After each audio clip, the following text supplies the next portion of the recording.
حي على الصلاة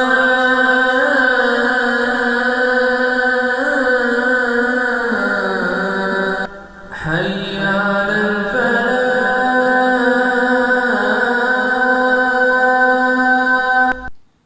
اعوذ باللہ من الشیطان الرجیم بسم اللہ الرحمن الرحیم رب اشرح لی صدری ویسر لی امری واحلل عقدۃ من لسانی یفقہوا قولی رب ادخلنی مدخل صدق واخرجنی مخرج صدق واجعل لی من لدنک سلطانا نصیرا۔ السلام علیکم۔ ہمارا آج کا جو موضوع ہے وہ یہ ہے کہ ہم ڈراؤنے خواب کیوں دیکھتے ہیں، یا ہم نیند میں کیوں ڈرتے ہیں، یا ہمیں نیند میں جھٹکا کیوں لگتا ہے، اس چیز اور ان سب مسائل کا حل۔ اس چیز کے کچھ تو جسمانی عوامل ہوتے ہیں، جس میں سے سب سے پہلے رات کو دیر تک ڈراؤنی فلمیں دیکھنا یا ایسا ڈراؤنا ہارر لٹریچر پڑھنا، دیر تک خوب پیٹ بھر کر کھانا اور پھر الٹا سونا، چت لیٹ کر سونا۔ اس کے کچھ روحانی حقائق بھی ہوتے ہیں، جیسے کہ کسی شخص پر یا اس کے گھر پر کسی قسم کے عصبی اثرات ہونا، یا جادو کے اثرات ہونا، یا کسی اور اہم معاملے کی طرف اشارہ۔ سچے خواب دراصل نبوت کا 46واں درجہ ہوتا ہے، اور خوابوں کا علم اللہ تعالیٰ نے ہر ایک کو نہیں دیا۔ خواب ایک اسرار بھری حقیقت ہے جو اللہ نے کم لوگوں پر کھولا ہے۔ اللہ تعالیٰ نے یہ علم، خوابوں کی تعبیر یا تعبیر الرؤیا کا جو علم ہے، یہ حضرت یوسف علیہ السلام، حضرت دانیال علیہ السلام اور حضور نبی کریم صلی اللہ علیہ وسلم کو عطا کیا، اور ان کے بعد آنے والوں میں امام جعفر صادق اور امام محمد بن سیرین زیادہ جانے جاتے ہیں۔ خوابوں کی جو ٹائمنگ ہوتی ہے، یعنی کہ آپ نے اگر رات کے ٹائم خواب دیکھا ہے یا دن کے ٹائم خواب دیکھا ہے یا صبح فجر کی نماز کے بعد دیکھا ہے،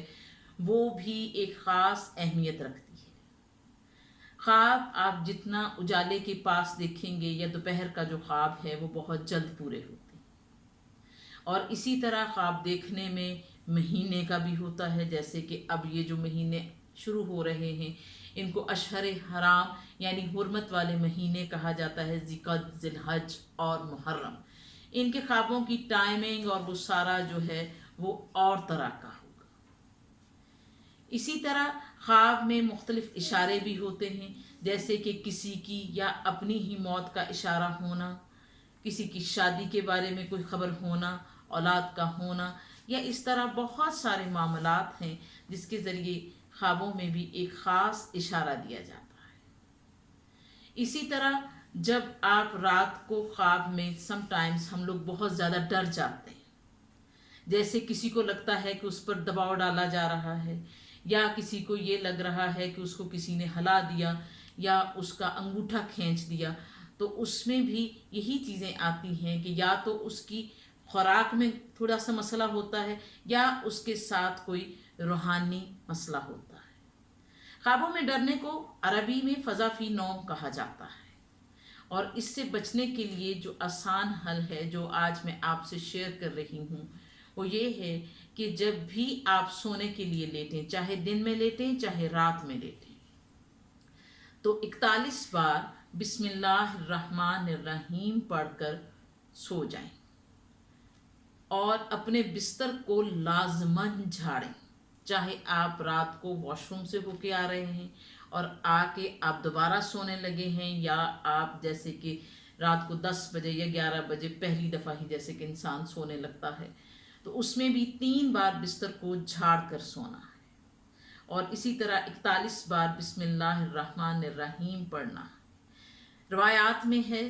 کہ یہ پڑھنے سے ہر طرح کی انسان آفت سے، چوری سے، ڈاکہ سے، اچانک موت سے، آگ لگنے سے، جنوں اور انسانوں کے شر سے محفوظ رہتا ہے۔ خوابوں میں ایک اور اہم بات جو میں آپ سے شیئر کرنا چاہتی ہوں وہ یہ ہے کہ خوابوں کی تعبیر۔ ایک روایت میں ہے کہ خواب کی تعبیر پرندے کے پروں پر ہوتی ہے، یعنی کہ خواب اچھا ہو یا برا یہ کم سے کم شیئر کیا جائے، کم سے کم سنایا جائے۔ اگر آپ نے اپنا خواب کسی ایسے بندے کو سنا دیا جو کہ خوابوں کی تعبیر تو نہیں جانتا، لیکن اس نے آپ کو کوئی رائے دے دی یا آپ کو کچھ بھی کہہ دیا، تو ویسا ہی ہونے کے امکانات بڑھ جاتے ہیں۔ جیسا کہ میں نے آپ کو ابھی بتایا، اسی کو یہ چیز کہا جاتا ہے، یعنی خواب کی تعبیر پرندے کے پروں پر ہوتی۔ اسی طرح اگر رات کو ڈر جاتا ہے تو پھر اس کے لیے، یا خواب برا دیکھ کر انسان ڈر کے اٹھ جاتا ہے، تو وہ کیا کرے؟ تو وہ 3 بار اعوذ باللہ من شر شیطانی و شر ہا پڑھ کر بائیں طرف سینے پر تھتکار دے۔ تھتکار کا مطلب ہوتا ہے کہ وہ پھونک جس میں ہلکا سا تھوک شامل ہو، اور کروٹ بدلنی۔ اگر چھوٹا بچہ ہے اور وہ جب سوتے میں جیسے ڈرتا ہے، گھبراتا ہے، تو اس کو اس کی ماں 41 بار بسم اللہ الرحمن الرحیم پڑھ کر اس کے اوپر پھونک مار دے، انشاءاللہ بچہ امن میں رہے گا۔ اللہ تعالی ہم سب کو اپنی رحمت اور عافیت میں رکھے، اور ہم سب کو صحت، عافیت اور ایمان کی بہترین اور بابرکت حالتیں عطا فرمائے۔ السلام علیکم۔